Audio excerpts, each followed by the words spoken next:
यूं हाथ नहीं आता वो गोहरे यक दाना, यकरंगी ओ आज़ादी या हिम्मते मर्दाना। या संजरो तुगरल का आईने जहांगीरी, या मर्दे कलंदर के अंदाज़े मलूकाना। या हैरते फाराबी या ताबो तबे रूमी, या फ़िक्रे हकीमाना या जज्बे कलीमाना।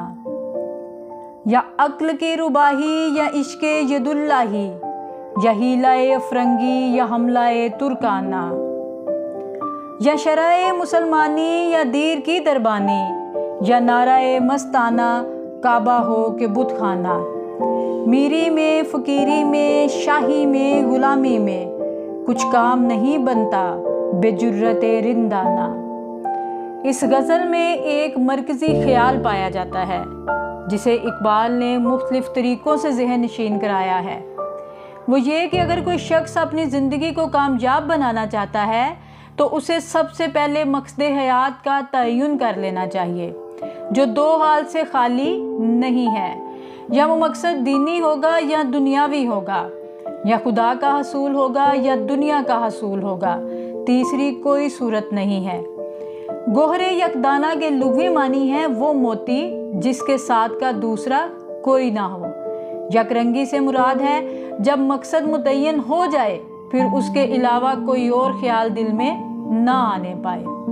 क्योंकि वो शख्स दो कश्तियों में पाँव रखता है वो रास्ता ही में गर्क हो जाता है, कभी मंजिले मकसूद तक नहीं पहुंच सकता।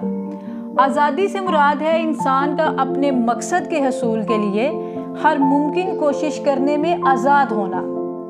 अगर कोई शख्स गुलाम है तो उसे सबसे पहले आज़ादी हासिल करनी चाहिए, उसके बाद मकसद हयात मुतय्यन करना चाहिए।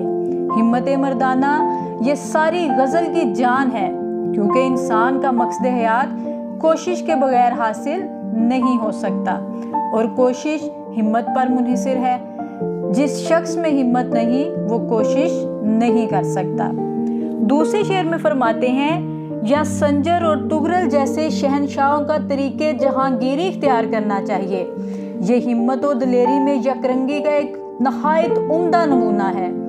या किसी खुदा मस्त दरवेश के शहाना अंदाज इख्तियार कर लेने चाहिए। ये हिम्मत और दिलेरी और आज़ादी की उम्दा मिसाल है। तीसरे शेर में फरमाते हैं, या तो इंसान अबू नसर फराबी जैसे हकीम की फ़लसफ़ियाना हैरत में खो जाए, या फिर मौलाना रूम रहमतुल्लाह अलैह जैसा रोशन फ़िक्र शख्स बन जाए और उन जैसा सोज़ो गुद्दास पैदा कर ले, या हज़रत मूसा अलैहिस्सलाम जैसा जज्बा है इश्क़ व सोज़ो गुदास पैदा करना चाहिए। चौथे शेर में फरमाते हैं, या तो अक्ल की अयारी और मक्कारी सीख लेनी चाहिए, जिसका नमूना अहले यूरोप की हीलाबाजी और हीलागरी ने पेश किया, या फिर हज़रत अली मुर्तज़ा रज़ी अल्लाह ताला अन्हा जैसा इश्क़े हकीकी इख्तियार करना चाहिए, जो अपने ज़ोर और हिम्मत की बिना पर तुर्काना हमलों से मुशाबहत रखता है। आगे फरमाते हैं, या इस्लामी शरीयत का पाबंद हो जाए, या फिर बुत खाने के दरवाज़े पर चौकीदार बनकर बैठ। गर्ज़ काबा हो या बुत खाना, जवान मर्दों का शेवा ये है कि वो हर जगह मस्ताना नारे लगाएं, गलत बातों के ख़िलाफ़ एहतजाज करें, अलल ऐलान हक बात कहें, मुनाफ़क़त से काम ना लें। अमीरी की हालत हो या फ़कीरी की, बादशाही का नक्शा हो या ग़ुलामी का, रिंदाना जुरत के बगैर बात नहीं बनती, वरना महरूमी के सिवा कुछ हाथ नहीं आता।